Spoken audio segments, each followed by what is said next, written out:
Welcome back to the world according to Briggs and a list of the most dangerous towns in the US, where you might want to consider not just carrying pepper spray, but maybe wearing a full suit of armor. These places have crime rates that could make a true crime podcaster blush, and while they may look charming on the outside, a closer look reveals something more like a nightmare episode of Scooby-Doo and Dexter combined. These are the most dangerous towns with under 15,000 residents and the highest violent crime rate. Got it? Get it? Good. Let's take a look.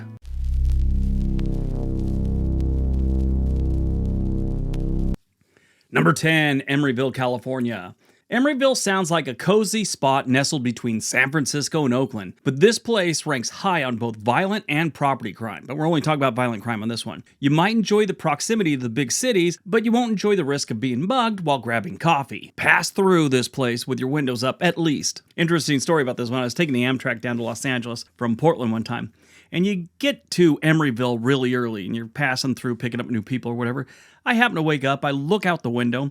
There's a motorcycle on its side, nobody around, the wheel is still spinning, and there's burning trash on the sidewalk about 5 feet away. All before like 7 a.m. So how'd they get here? The financial well-being of a city's residents plays a massive role in crime stats because apparently, when people can't afford to buy something they need, they don't just smile and say, oh well, I guess I'll just sit here and starve. Nope, they do something about it. Let's say they turn to alternative ways of meeting their basic needs. Shocking, right? And it's not just stealing stuff, it usually leads to a higher violent crime rate. Now what's weird about this one is they do have a pretty high poverty rate of 11.9%, but it's still well below the national average, which is 15.1%. Why is this? The homeless camps. They're really not considered residents, and they're committing almost half of the crime. By the way, the national average for poverty right now is 15.1%. The violent crime rate in Emeryville, California is 17.4 violent crimes for every 1,000 residents.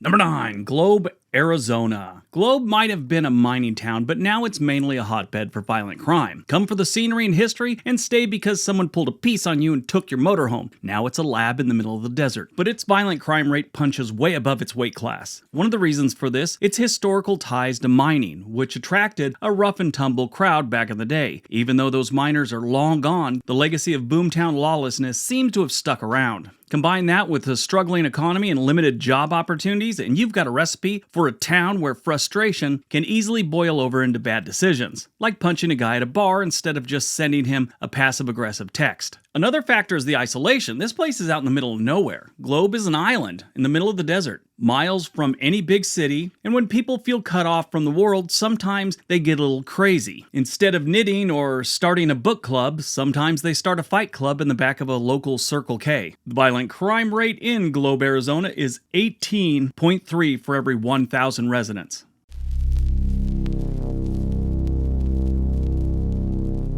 Number 8, Greenwood, Mississippi.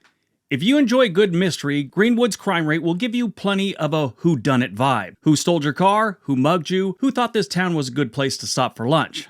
Greenwood, Mississippi, bless its heart, seems to have inherited more than just its southern charm. Its violent crime rate is unfortunately through the roof. Why do you ask? Well, it's a mix of high poverty levels and limited job opportunities. Makes the perfect storm, especially when you include hot and muggy summers. The town's struggles push people into desperate situations. When everyone's feeling the pressure, tempers flare. The lack of opportunity is kind of like a bad southern summer. It's everywhere, it's suffocating, and it leaves you feeling hot and bothered in all the wrong ways. Then there's the community resources, or should I say lack thereof. Think of Greenwood as a potluck lunch at work, and only half the guests showed up with something to eat. When it comes to mental health services, educational programs, and even decent law enforcement funding, the area is running empty. Now, I'm not saying the police or the healthcare professionals in the area are doing anything wrong. They're probably doing all they can, but they don't have enough money. All these things combined kind of pushes people to violence. The violent crime rate in Greenwood, Mississippi is 20.7 per every 1,000 residents.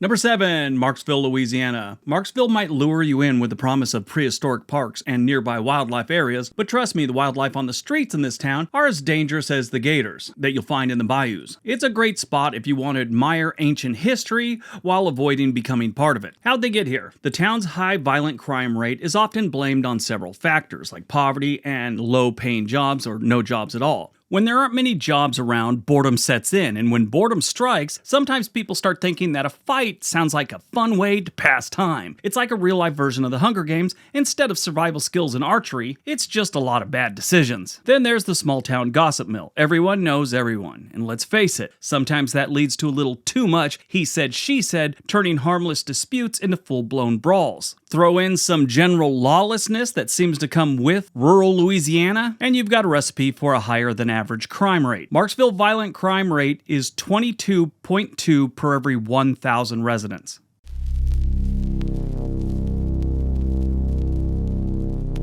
Number 6, Helena-West Helena, Arkansas. Now, I'm sure some of you thought I just stuttered or missaid something, but it is Helena-West Helena, Arkansas. They have a West Helena right up the road. They're almost connected, but there is a place on the river called Helena-West Helena. And this is one of those places in Arkansas where your hopes and dreams go to die. Helena-West Helena might be small, but it's big on danger. With crime rates that could turn a peaceful stroll into a sprint for survival, this town offers more adrenaline than the average roller coaster. You could skip the sightseeing here, you're not going to miss much. So how'd they get here? Helena-West Helena isn't exactly a poster child for peaceful living. In fact, it has a reputation for a rather impressive violent crime rate. The city's economic struggles are a big part of the problem. With high unemployment rates and limited job opportunities, people tend to get a little creative in ways they probably shouldn't. The town also suffers from a serious lack of funding in just about every category. According to the website policescorecard.org, the Helena-West Helena Police Department gets a 44. It's kind of hard to maintain the police when you've got more criminals than cops per capita. The Helena-West Helena violent crime rate is 23.2 for every 1,000 residents.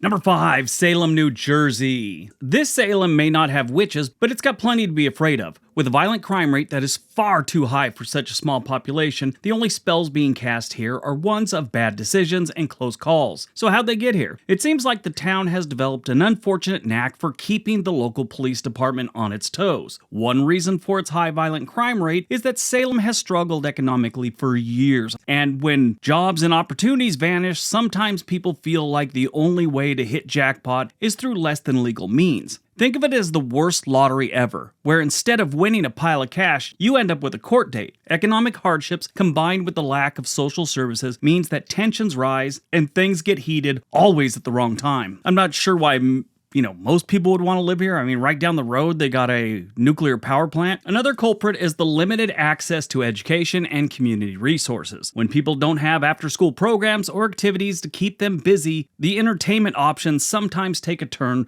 to the criminal. Salem's small size often means that conflicts are more personal. If you run into the same people at the grocery store and like the corner bar every single day, grudges can fester like a bad casserole. Mix that with the limited policing resources, and you've got the perfect storm for a lot of awkward encounters. The violent crime rate in Salem, New Jersey is 24.4 per every 1,000 residents.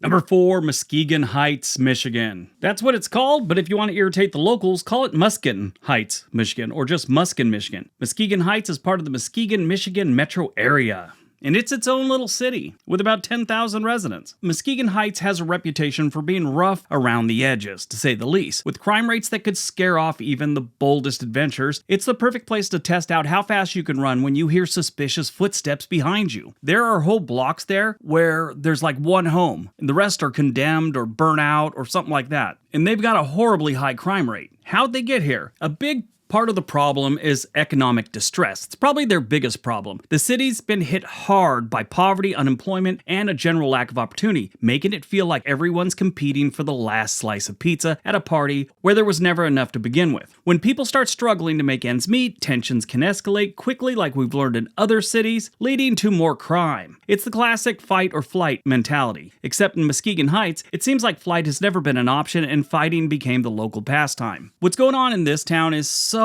common among the Rust Belt states. As the country shipped off jobs overseas and then automation took over other jobs, fewer and fewer people in these cities had jobs, and that is not good. There was an economist, I forget his name, but he said you could solve most of the United States or any country's problems by making sure everyone has a decent job. Now, obviously, even if everyone did have a decent job available, not everyone's going to take it. You're always going to have that 2 or 3%, which no matter what you offer them, they're still going to do some stupid stuff. That's every society, every century. That's just how it goes. You're dealing with humans. Humans are imperfect. But if there are decent jobs around, the normal person who's actually looking to get a job and not just, try and survive by any means necessary, they'll take that job. Muskegon Heights also has issues with underfunded public services. Imagine trying to solve a puzzle with half the pieces missing and no idea where the picture of the box went. The violent crime rate here is more persistent than a telemarketer during dinner back in the 1980s. Remember them? They always called it dinner. Want to sign up for long distance services? Muskegon Heights has a violent crime rate of 24.8 per every 1,000 residents. If you haven't picked up on that and I haven't explained it well enough, that means 24.8 people out of 1,000 will be violently assaulted.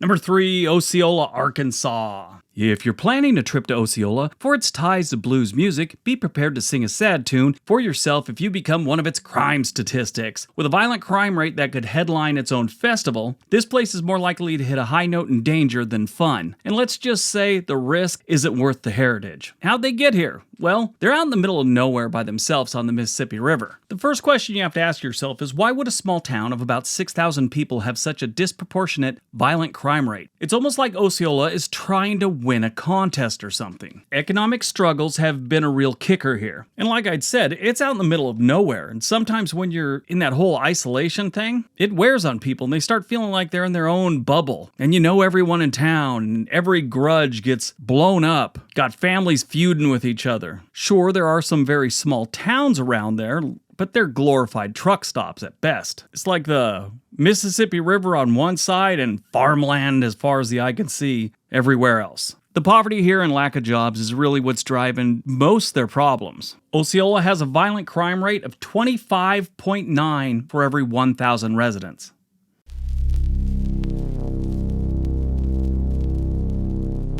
Number 2, Florida City, Florida. Florida City is like the last stretch of civilization before you hit the Everglades, then eventually the Florida Keys, south of Miami. You'd think being so close to Florida Keys, this would make the place like a vacation paradise. But alas, it's more like a CSI Miami meets a horror movie type situation. Gas up your car, roll through, and head straight to the Everglades because stopping here might make you the star of a CSI episode, like if they did a real life, the first 48. I don't know, found his car in Florida City, found his shoes in the Glades. Something like that, Florida City is a city in Miami-Dade County, Florida. It's the southernmost municipality in South Florida. Those are the facts. The other fact is it's very dangerous, and I'm not talking about alligators. So how'd they get here? The city's location at the southern tip of Florida puts it at a crossroads for a lot of different activities, legal and otherwise. It's a prime location for anyone looking to make a quick getaway to the Keys or the Everglades, which probably doesn't help things. Combine that with socioeconomic challenges like poverty and limited access to education, and you've got a perfect recipe for a crime rate that's anything but sunny. Florida City Police Department probably needs a vacation.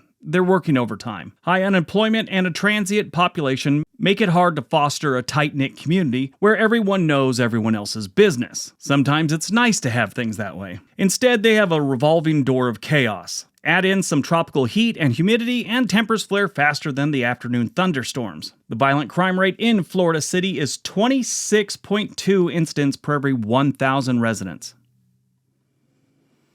All right, before we get to number 1, if you haven't subscribed, please do so. It's free. All you gotta do is hit that subscribe button. And while you're at it, give this video a big thumbs up. All right, on to number 1.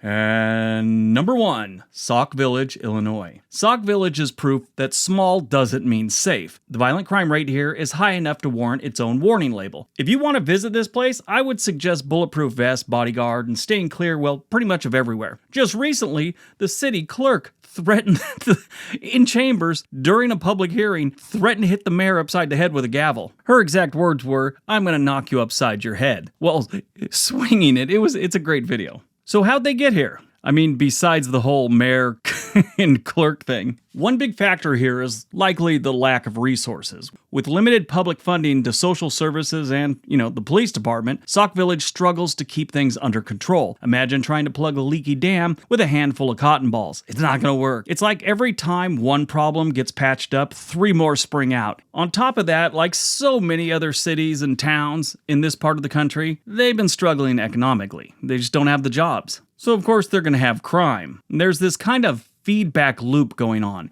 As crime rises, so does the stigma attached to the area, which means fewer new businesses, fewer job opportunities, and surprise, more crime. It's a bit like an episode from a sitcom where everything keeps going wrong no matter what, except here, the laugh track is missing and the stakes are much higher. It probably doesn't help that it's part of the Chicago metro area. It's on the south side. It's not like those really bad neighborhoods on south side Chicago, but it's not great. They're kind of close to Gary, Indiana too, which ain't no peach. Sauk Village, Illinois' violent crime rate is 41 for every 1,000 residents. That's kind of high.